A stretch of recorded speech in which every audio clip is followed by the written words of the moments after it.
Presento aquí al Museu de Terracota de la Bisbal un conjunt d'obres dels últims 3 anys. Són obres fetes amb gres de baixa temperatura i on cada obra intento recollir aquelles passions humanes com la guerra, l'amor, el sexe, etc.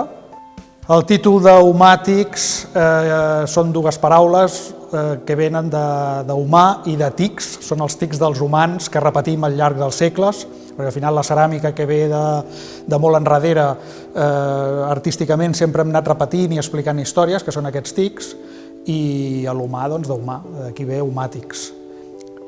Jo vinc del món de la pintura, soc pintor.